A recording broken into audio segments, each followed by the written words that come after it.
Hello, everyone, and welcome back to the number one podcast in the Southeast. I'm your host, Rocky, and joined by Matt. How are we doing, Matt? Yeah, I'm good, mate. I'm good. Yourself? Yeah, not too bad. So this week we're going to talk about.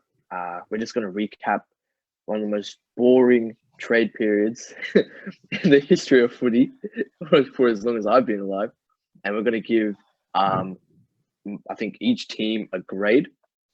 Then we're going to go on to, as we do, season reviews, but this one's a little bit different. We're doing two season reviews and we're doing Brisbane and Essendon. So there's no guest on this week, obviously, because we can just talk about it ourselves. So yeah, so pretty much let's talk about let's recap the trade. So what were your thoughts on it? I already said it was boring, so I assume you agree. Yeah, it was. There was basically not much movement from anyone in the trade period. I would have thought that maybe a few more teams would have had to let players go because they would have wanted to go home because of all the COVID stuff.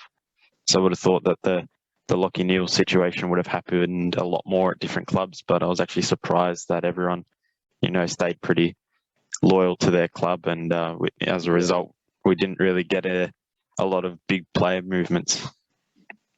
Yeah, and when we did, it was like small players, but it was big news because finally something happened, and we were just waiting the whole time for it. But nothing happened. Yeah, it was a shame, really. But because it's probably a good thing, to be honest. Yeah, because everyone has speculation. Everyone wants something to happen, but it's a trade period. It's people's jobs and lives that we're talking about. So something doesn't have to happen. Like from an impartial point of view, we want to see something happen, make it interesting. But sometimes it's just not going to be. Yeah, agreed. All right. So you want to start with Adelaide? To push on to the gradings. Well, I was actually going to say, do you want to start with Adelaide? Sorry, yes. We discussed this before as well. Yes, we did. So for Adelaide, we gave them a B+. So they got in Jordan Dawson, who will be an elite winger, for not much as well, and has received compensation for Kelly, who went to Essendon. See, I think I agree with the B+. Do you? Yeah. I gave them a B+ because I just thought Dawson, good winger. They needed good. They've got Seedsman on the wing, but that helps even more getting Dawson in. And then Jake Kelly leaving. It's not the end of the world, and they got a good draft. They got an end of the third rounder for him, so still a decent draft pick in return. Pushing on to Brisbane. Brisbane, I gave a C. So we bought in rock cover in Darcy Fort, but won't be a regular starter, and we've kept picks 14 and 18 to take to the draft. So I think that leaves us with 14, 18, and 41 for this year. So that's a pretty decent draft hand that we can use to fill up our last three remaining list spots. So, we didn't bring any star players, but I think we didn't need to do that. We kept all our good players. So keeping Lachie Neale was a good start, but we didn't really improve the team overall yet. So I reckon just a C, a pretty average trade period. Sounds good. Carlton, you gave them an A+. What would you give them? They brought in Chera. Nothing. They suck. Anyways, with Carlton, so we gave them an A+. They brought in Chera, and obviously we know he's a quality player, and he'll fit right into Carlton. Hewitt is another good inside midfielder, and got a good mustache. A good backman. Have you seen George Hewitt's mustache? Yeah. We love George Hewitt's mush, mate. That is elite stuff. I'm gonna make a short out of that. Yeah, exactly. Just elite mush. The elite mush, mate. November's 100%. Coming around. He's got the mush to go. 100%. Yeah. He's prepared for November. Collingwood. Carlton A+. Yeah. No, Carlton A+ because they got all the good players that they needed to improve their team.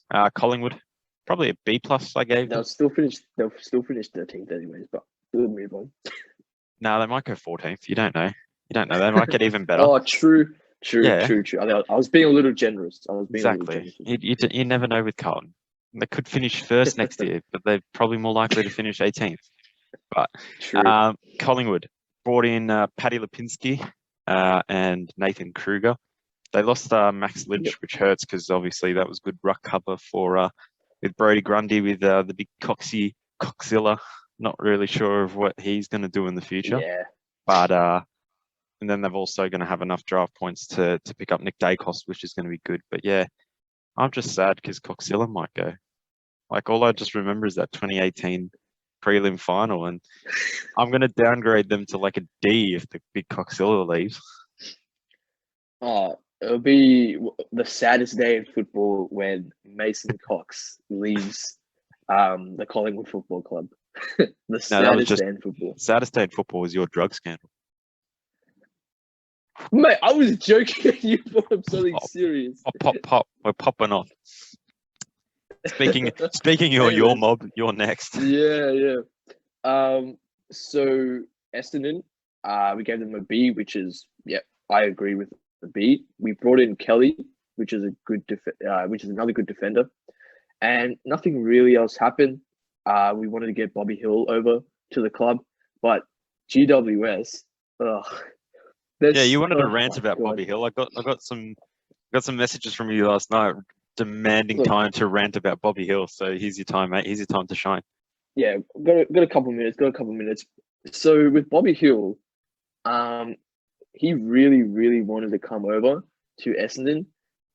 His partner is having a child. Bobby Hill is only like 21, right? So he wants to come over to the club, I assume, for a little bit more money, a little bit more security, because we were willing to offer a 4-year deal. And he just really wanted to come over. So wouldn't you look out for your players' well-being, rather than like what you're gonna get back in return for a 21-year-old? Like, please, So, and I was because I follow a lot of like Essendon pages, right? Different fan pages, and there were so many updates, bro. Every single hour there was something, and I was like, this is intense. Like the deal was on, then it was off, then it was on, then it was off, and I was going nuts. And yeah, GWS were just a little bit stingy and A bit stingy, eh? Yeah. I mean, he's They said, contracted. Well, it brings up the issue, like, because do you keep the contracted player that, is supposed to be really good in the future? And he has an obligation. He signed a contract to stay at that club. But yeah, then you have to balance that between his personal family needs. So, yeah, I mean, GWS put in an impossible spot there that they want something back for him. But we I'd offered them a future second rounder, which should have been sufficient, but they said no. Like, and they were wanting more and more and more, and I yeah, was just there like I think what the trade deadline was about 7:30, wasn't it? I yeah. think at about 5 o'clock, I was like, this is not happening, because they were just wanting more and more and more, and they kept on declining every offer we made, no matter, Yeah, we offered the stingy best we could. bastards. They are. There are some. There are some stingy bastards in the AFL. These list managers, man. They're tightwads. Like 100%, yeah, we'll 100%. get to Geelong. We'll talk about them. Actually, we've got Fremantle next. Fremantle. They're another group that just think their players are worth the world. Like, I mean, Oh, that Chera deal took about 3 weeks longer than what it should have, because these guys were like, 100%. well, yeah, they could have just agreed to a price before the trade period, and I was thinking this deal was going to be done like day 1, day 2, and it ended up taking an extra week because Fremantle decided that they wanted more than pick 6 for Adam Chera. Like pick 6, Oh my God, yeah, that's pick 6 is a very reasonable price for Adam Chera. Like he 100%, will be yeah. good. He will be good, but he hasn't set the world alight yet. Like he's not a star player yet. He will get there, most likely. He will get there, but there is Exactly. still that chance that he won't. So pick 6 is fair enough.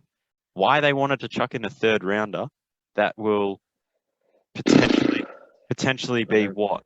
Third rounder, so at least it'll be a pick in like the late 40s. Like most of the time, you don't really get good players in the late picks like that. Like there are a few exceptions, but Like, it's not like they're saving up for academy players or father-son prospects. Like, why do they need No, such a 100%, late yeah. pick for?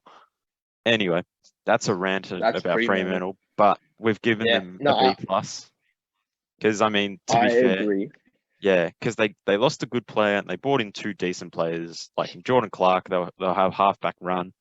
And they got Will Brodie basically for free because, I mean, like, there's a bit of a salary cap / pick dump by Gold Coast where they just gave away Will Brodie and gave away pick 19. So, I mean, Chera will hurt, 100%. but now they've got replacements to bring him in. So I think everyone will be happy on that front. And now Yeah, you go to we go Geelong. Geelong D plus. They lost some good players in Clark and Fort. But like, see, I remember I said this at I think it was like our second or third episode. We were talking about Geelong's young guys, and I said I had like the inside information, and I was saying how like pretty much most of the young players will leave, and they did. Like obviously, Clark went to Freo. Yeah. They did re-sign Quinton Knight for one more year. Yeah, for one I'm pretty year. sure. I didn't put it here, So but Nathan Kruger left to Collingwood, and then they delisted Charlie yeah, Constable exactly. to try and There see you if he go. can go to Yeah. another club. So Actually, I also want to talk about this as well. So you know Billy Brown, his son was got delisted. Yeah, Oscar. and it was weird because his son finished second in the VFL Best and Fairest. Yeah. So and you saw that too. How does that make any sense? Yeah. So obviously, I can't believe it. He apparently was never going to make AFL, even though he won their second in their Best and Fairest. Anyway, we love that, but it was funny how they signed a player like who wasn't 30 plus. Like John Segler, I know he's 29, but like, ain't he a bit young for them? No. Wait, maybe he's turning 30 this year because like 30 plus is like. Yeah, true. True. he might be on the border, but yeah, that's like a very like they're getting some good youth into the team with John Segler trying to help out their rock stocks. So yeah. Gold Coast up next. Gold Coast. Now that's me. Well, I've given them an A plus. I agree. Marby or Chol. Wait, all right, that's if you got Chol, if you got Chol in your team, you're winning the premiership. So Gold Coast winning the flag next year. If you've got Chol on your team, you're living the dream. That's basically my motto. Like 100%. That is a big pickup for them. We're milking it, but like it's Marby or Chol. Come on, yeah. We go to Greater Western Sydney, GWS. We gave them a C minus, so they lost from Mason, who is not essential, but they barely got anything in return. So it's like, it's not really a win loss. It's kind of like, you lost someone who's not really essential, but at the same time, you didn't really get too much in return. So yeah, I think that just opens up Jake Riccardi to go into the forward line, make himself a more permanent forward, which is good, and Jesse Hogan to play down there a lot more. So 100%. I think that's fine. Hawthorn B minus. I have given them that because they brought in a good future ruckman in Max Lynch. Yeah. So he'll get a game time there, and they got rid of Segler, who is old for Hawthorn but young for Geelong, so we are a bit confused there. Tim O'Brien also left, and that will hurt them a little bit because he offers that versatility to play as a key back or a key forward. Yeah. But I mean, he's not. Their president. What's their president's name again? Jeff Kennett. Jeff Kennett. Yeah. Had a mental blank there. How do you forget that? No, I was thinking Kennedy in my head for some reason. Oh my! Mate, it's the morning. Relax. Leave me alone. No. I was gonna say, like, remember there was something that went out, and they're saying, "Oh, Hawthorn got to make some really big changes," and like Tom Mitchell was involved in it. Yeah. And nothing happened. I was so confused. Well, I thought. Well, to be fair, when there was reports coming out for Luke Bruce, that was the person who I thought was going to go, and I actually thought Sicily was another person they might have looked to move on, but. They didn't move anyone on, as Chad Wingard said. I'm not Yeah, Ching Wingard. Yeah, no, Chad Wingard. Yeah, Chad Wingard with his I'm not, Wolf of Wall Street. Anyone's watched that, you'll know what that line is. Anyway, Yeah. Melbourne. Melbourne. So we gave them an A. They got a quality player in Luke Dunstan for free, which will only make them better, and they got a good draft hand to play with as well. We already gave our thoughts on Luke Dunstan. We said, when you go to a club where you can get a bit more playing time, but in terms of just trade talk, it's a good trade. You get Luke Dunstan; he's a quality player. That's all we can say Add depth about to that midfield. North Melbourne, we gave him a B-. They lost Robbie Tarrant, who's been a loyal servant to the club for his entire playing career. So he's pushed on to Richmond to try and win a premiership. But they got Callum Coleman-Jones, which is a good pickup for them. They'll be a bit light down back because they'll now only have the 3 tall backs that I can think of. They've got Aidan Core, Ben Mackay, and Josh Walker. But I think that Callum Coleman-Jones will be one for the future, and they needed forward support. And that Sherry trade didn't get moved. He's moved to St Kilda, but I think B-, decent trade period from them overall. 100%, I agree. We go to Port Adelaide. We gave them a D. So they brought in Finlayson, who will probably play right/forward. But they gave up Laddams, who will be much better. They got 12, but also gave up 16, so arguably lost that trade. What are your thoughts? Yeah. That's why I reckon they deserve a D, because they did bring in Finlayson, who will probably fill that Laddams role, but I think that entire Laddams trade as a whole probably doesn't fit their style very well. So I think they like lining up with the 2 ruckmen, and it's not like Finlayson. Finlayson's going to have a hard time cracking into the forward line with Ken Hinckley's basically son, Todd Marshall, because he'll play him even though he's garbage, and Mitch Georgiades. That's very true. Yeah, I mean, he's not the best, but Ken Hinckley's just like, I'll play you. Hey, look, you had 2 touches of the ball on the weekend. Guess who's on the team list first? Todd Marshall. Anyway, yes, yeah, basically. 100%, yeah.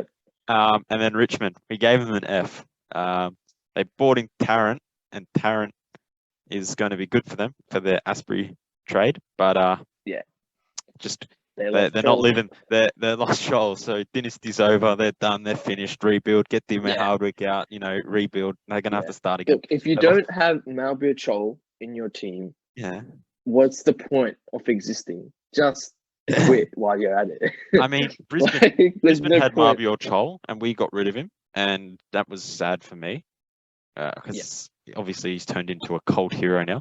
And Richmond have now lost Chol. So goat. Hello, darkness, my old friend. Marbiot Chol is no longer at the club, so that's a spew. Yeah. And I love 100%. How we have not even talked about Callum Coleman-Jones, but he's irrelevant because it's Chol. Yeah, Chol better. Chol's better. I look up goat and I see Chol. Exactly. You notice that too? When you search on Malbia Chol, only goat pictures come up. Yeah, exactly. It's hilarious. And roles reverse. When you look up goat, you just see Malbia Chol. Exactly. Anyways, so Richmond fail. St Kilda, they don't even deserve a grade. Yeah. Yeah, I put that in the notes because what did they do? They twiddled their thumbs. They lost Dunstan, pretty much. I work as a painting labourer, and watching paint dry was more enjoyable than St Kilda's trade period this year.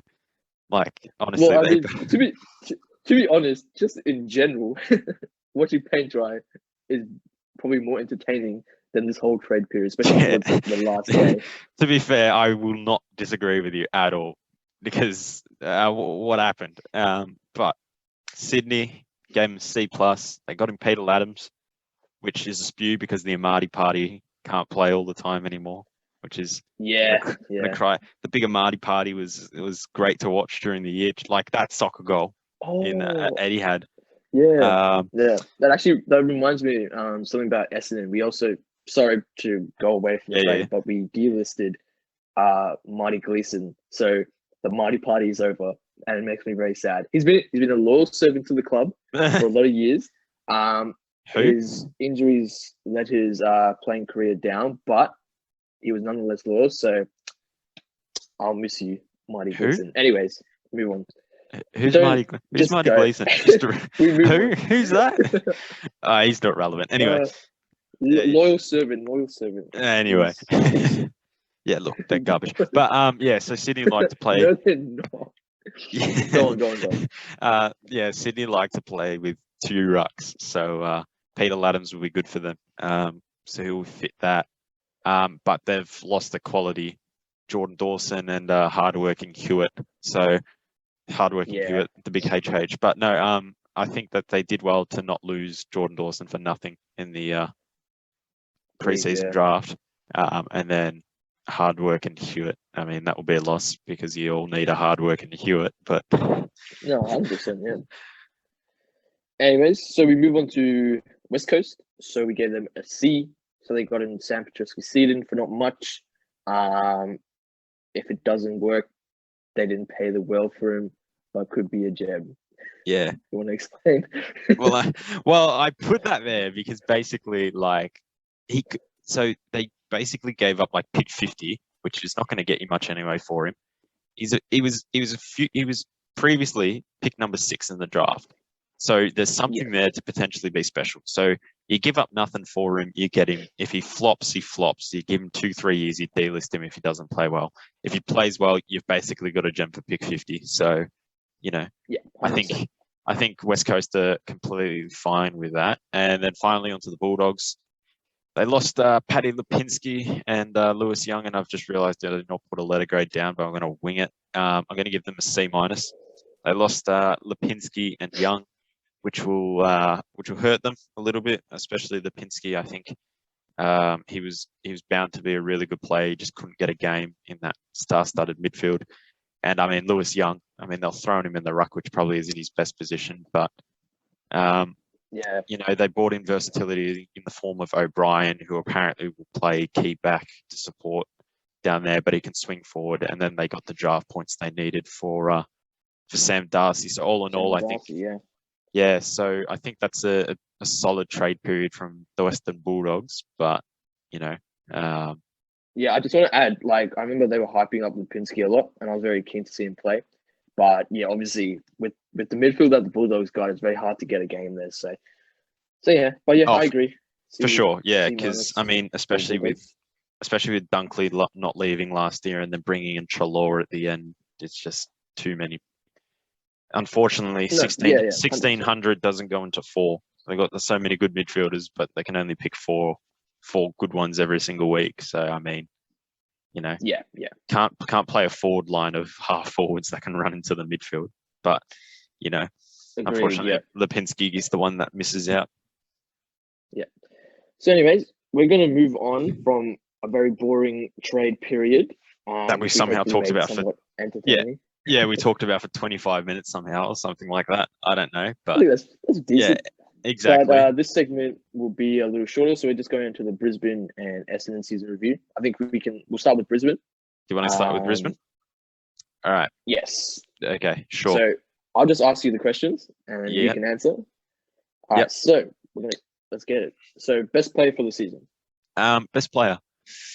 Probably McCluggage. I mean, Dane Zorko won a BNF and he was good, no doubt. But the thing with Zorko is that he's really good when we're really good. But when Brisbane are playing bad, he's like one of the worst culprits of being just garbage. So I think McCluggage was probably the most consistent player for us throughout the entire season. So Hugh McCluggage would be my player of the season. Surprising player. Zach Bailey. No one really expected him to. Well, all the Brisbane fans knew that he was going to be good. I don't think we expected him to be this good this quick, if that makes sense. I think that we expected another year of development. Maybe he won't look as good next year because I think Cam Rayner is going to be like everyone's been bagging Cam Rayner for not being that good of a number 1 draft pick, but he's going to push into the midfield this year, which is a more natural position. And we'll see that he'll be the player that everyone thought he would be. But I think Zach Bailey enjoyed the luxury of playing more midfield with no Cam Rayner, and that's what made him look good. So he might drop off a little bit next year, but this year he was definitely my surprising player. I actually agree with that. Disappointment of the season. Um, disappointing player, I'd probably say Darcy Gardner. I know he's injured for like most of the year, but gee, he was shocking when he came back. There was one time, we were playing the West Coast Eagles, final game of the season, and we needed to win. But you remember that game where we needed to win by like 36 points or a certain amount to get top four, and it was like the final quarter, and we were within a goal. But if West Coast kicked another goal, we had to score 2 goals, 2 or something.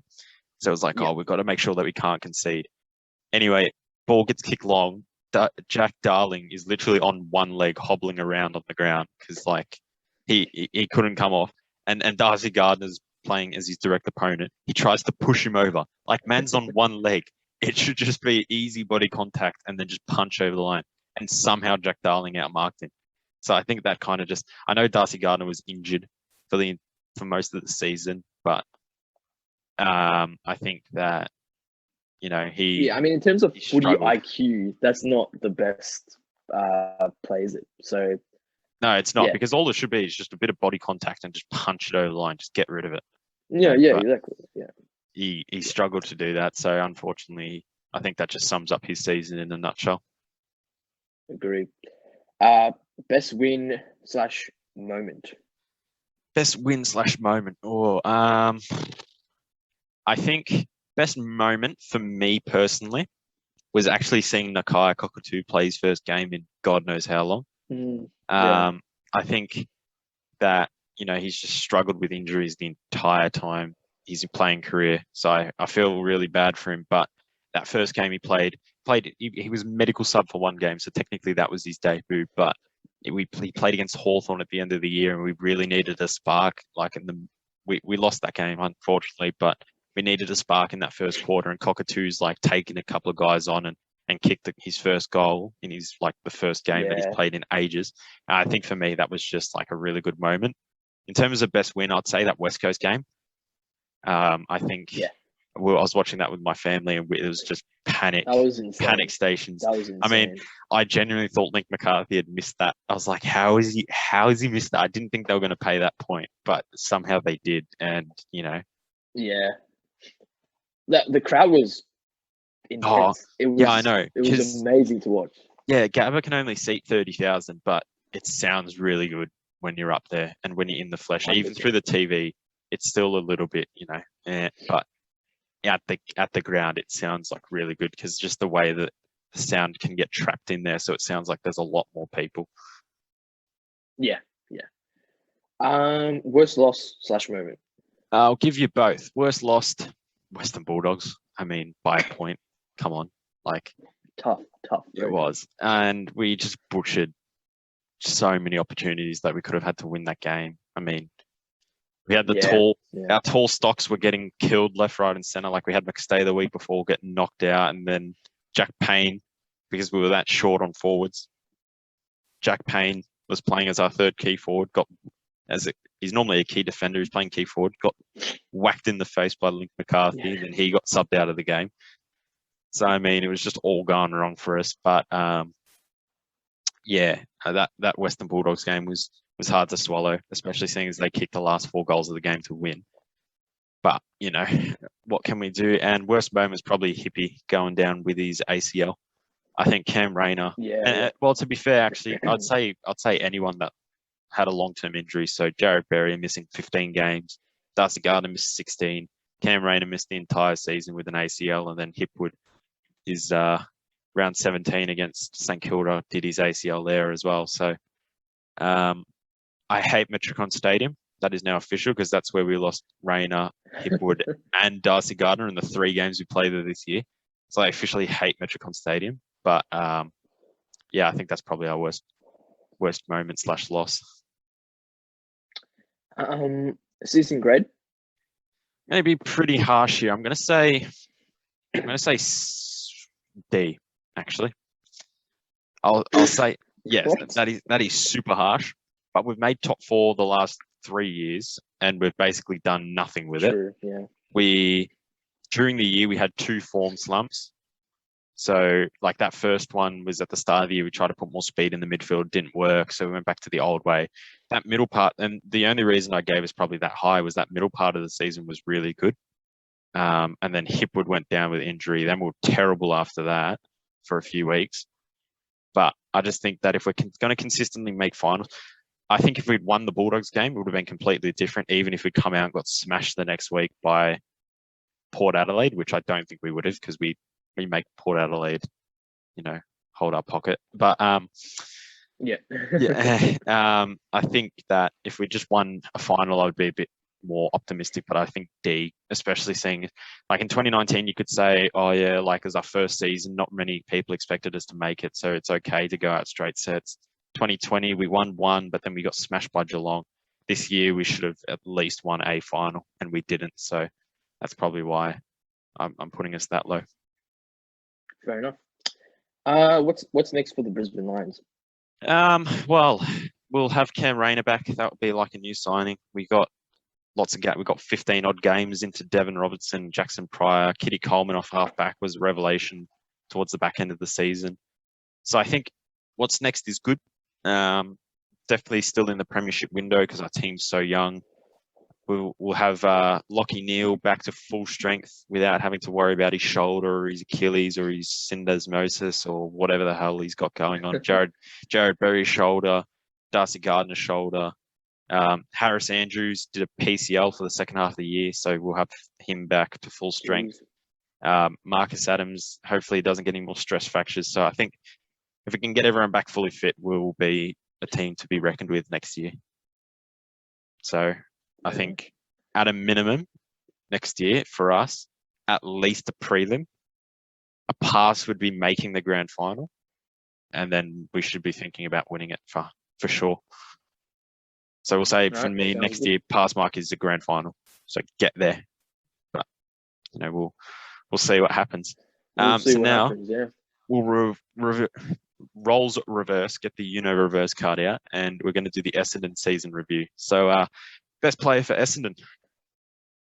So this is a tight one, and obviously we've talked about this. So it's either between Merritt and Parrish. I'm going to say Merritt because he was more consistent throughout the year. Parrish obviously stood up during games, but during like the most important games, such as the Anzac Medal, the Indigenous Clash, the country round, etc., etc. Like he won pretty much every accolade that he could possibly win. But yeah, Merritt was more consistent. Yes. So surprising player. I think you're probably going to put Parrish to this one. I'll guess and say you're going to put Parrish. Well, yes, but also no, because we had quite a few young guys that were quite vital to our side. Like, in the first quarter of the season, like maybe the first 5-6 games we had like Harry Jones before he got injured, but he was just kicking like 2-3 goals a game. We had Jaden Laverde, so he was like playing forward for us, and then he was moved down back. Actually I forgot about Laverde. He was really, really good for us in the end. And yeah, I think he's saved his career with that move as well, and he's got to thank our coach for that move as well. So yeah, it's a mixed bag. But if I was to settle on one person, probably Jaden Laverde, because he was not even that known in the club, and then well, he was a mid-sized forward, and basically he's gone back and formed that partnership with Jordan Ridley.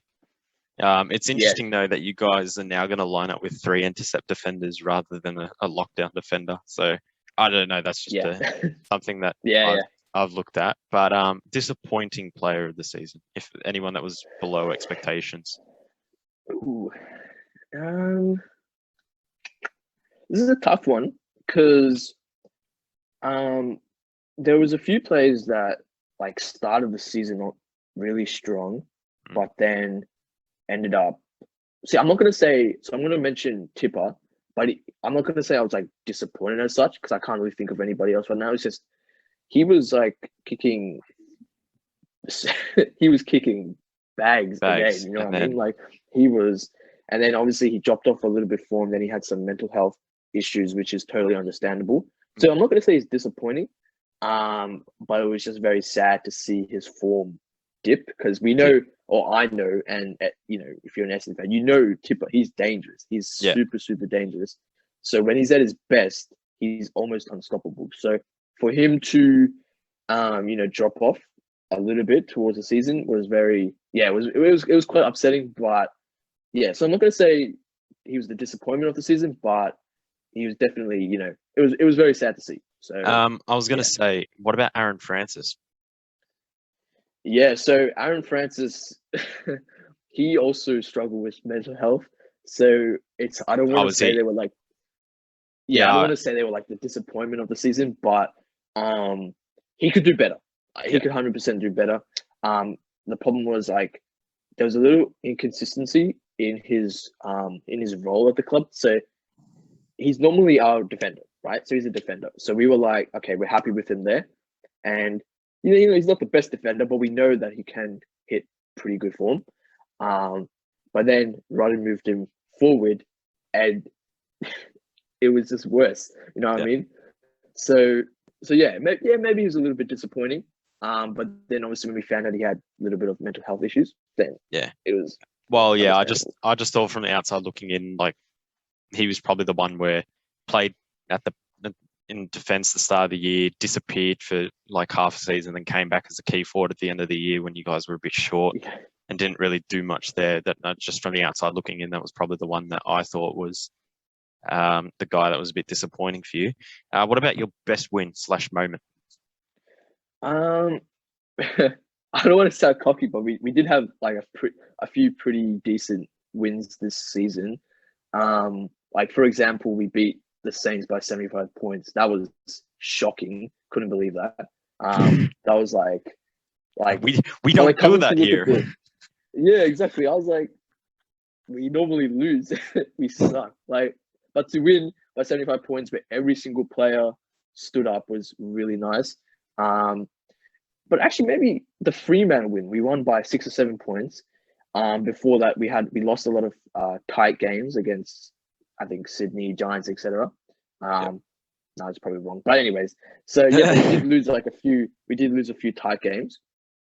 And so to win a really tight game, I was there at the game as well. So when the final siren went, it was just a sigh of relief because we have this trend where we just don't win tight games. Like we're meant to lose them.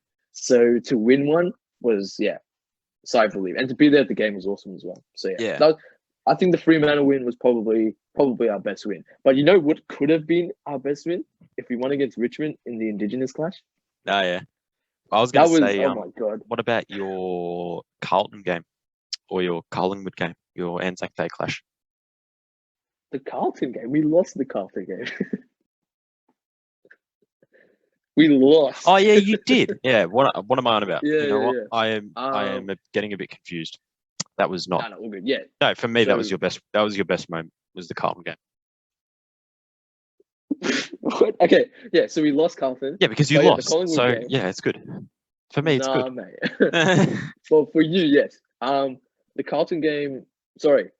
See, now you confused me. So the Collingwood game. The Collingwood game was really good. The Anzac one, and the one at the end of the season. Actually, it was just because we already made finals at the end of the season, so we could have just done whatever, right? But we played a mature brand of football, and we won comfortably, and it was good. And there wasn't a point in time where I was like, we're gonna lose because it's Collingwood. They're trash anyway. So this season at least. So. I was fine with that. Like it was a mature performance, and I was really happy with that. So probably Collingwood, Fremantle, those games are pretty good. So we say best win. Rocky gives us 6. Anyway, worst loss/moment. What? Worst loss/moment. It's quite a few, which I'm sure you're very surprised about that. Brisbane game. Yeah, no, Brisbane game was that was pretty horrible to watch. The elimination final against the Bulldogs. Down. I'm just gonna start talking about all the losses, but tight games with Sydney always suck because we never come on the winning end of that. Like we always lose. GWS, yeah, pretty much every loss. Every loss is the worst loss, if I'm being honest. It's just horrible. Then again, like the Richmond one as well, because like we came down from like 39 points, we were up by 3, and I was like, screw. I was like, we're gonna win the premiership. We're gonna it was just ridiculous to watch. And then we just lost. So Do you guys ever have like a normal game? Because by the sounds of it, you just like either have like the best win of your life or like the worst loss of your life. Like it's never just rock up on a Sunday, kick a footy around, you win by like 2 goals. Mate. You know, it was good, but like it wasn't special. It was just all of them were either just up here or down there. Down there. Or like just up and down, up and down. You'll never understand. Like being an Essendon supporter, it's great. It's worth it when you're like being successful. But oh my god, every single game is just, like I'll give you a couple of examples. We've got a tiny bit of time. Like the Saints game, we were like, we're gonna lose, right? And then we go and win by 75 points. Best win of our life. Then the Fremantle game, we're like, we don't know if we're gonna win or lose. Then we're losing, we're winning, we're losing, then we're winning, and it's like, what the hell's going on? Like we can't just sit through a normal game and be like, yes, we're gonna lose or yes, we're gonna win. Then we go to the Melbourne game, right? And it's like, we're gonna lose, we're gonna get smashed. Then we're winning, we're losing. And it's Melbourne as well. They won the premiership this year. So to think that we almost beat the premiers, mad. Yeah. But yeah, so as you can see, a lot of thoughts. But yeah, it's hard being an Essendon supporter, but it's also rewarding sometimes. Yeah, fair enough. Yeah, I get you. It's just the pain and the heartbreak sometimes of having to put up with absolute down periods. What about a season grade? Give us a season grade. B. That's a season grade. B, because we obviously exceeded everyone's expectations, and I don't care if you said, oh yeah, they're gonna make finals. No, like nobody said we had a chance to make finals. If anything, we were going to be a bottom 4 team. I thought that as well. So yeah, a B. Probably because like there's also a few like inconsistencies throughout the season. Players weren't really managed as well in terms of injuries. Like Heppel, he had thumb injuries like constantly, and then he had to like go in for surgery.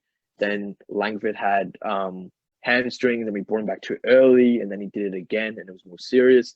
So yeah, there's so many factors, and obviously we made finals, and then we just lost pretty badly in the elimination final. So yeah, probably a B, which I think is pretty good.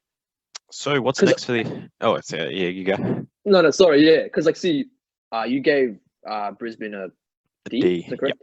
Yeah, because see, like, you probably expected to like just do a little bit better, but for me, there was no expectation, so that's why I give them a B. So fair enough. Yeah, go on. I was going to say, so what's next for Essendon? 13th. That's what normally happens after finals, yeah. Yeah. No, you're not wrong. I know you're trying to have a dig, but it's true because whenever we make finals, we just drop off the next season. But I'm just hoping this is, change of times where we actually make finals and then we do it again. So I'm hoping for that to repeat. I did say earlier in the year that we might drop off, but I really hope not. I hope that we'll make finals and then we'll make it again. Yeah. But like in terms of really what's next, I think winning the premiership next season is pretty suitable. I think that's a reasonable answer. Mate, you're more chance of winning the wooden spoon than the premiership. Nah. We'll win the premiership next season. We will have an Essendon episode where I'll be the special guest and I'll be talking about how good it was. Special guest of yourself. Yeah, exactly. Look, the VFL Premiership doesn't mean as much as the AFL Premiership. Like I get that you would just. I get you'll play. I'll get it that you'll play your best team in the VFL just to win some kind of silverware. But look, man, it's AFL's where it's at. VFL, it's just not going to happen. No. Right? So yeah, as I said, Premiership next season it'll probably be like because Gold Coast got Mabiachol. So it'll be a Essendon Gold Coast final. Yeah, so it'll be a Mabiachol because he's the whole club versus Essendon grand final. Essendon will win, but Mabiachol will probably get Norm Smith. the Norm Smith on the day. which realistically, they changed the rule now, so the losing team can't get the Norm Smith. Because after the Brisbane one, yeah, because in 2002, Nathan Buckley won Norm Smith for Collingwood in a game that Brisbane won, and everyone's like, well, you can't be the best player if your team lost. Because single-handedly get dropped. Like, because how can you be like? Obviously, there's got to be people playing better than you on the other team. That has to be right. You win. That would make sense. Yeah, so they changed that, but no, Marby or Chol will win it if Essendon win it because it's Marby or Chol. Marby or Chol gets an exception. Yes, it's Marby or Chol. Look, so Rocky apparently according to us, is going to be a Brisbane Essendon grand final next year, in which Marby or Chol will get Norm Smith. So watch this space because this is apparently going to happen next year. That's my prediction. Okay, what's your honest prediction? My honest prediction for next season, hopefully, just make finals. Because I think we're still capable of it, and that's it. That is my honest prediction. Win one. Never happening. We'll just keep on making finals, and we're never gonna win a final. Yes. But you never know. We're building something.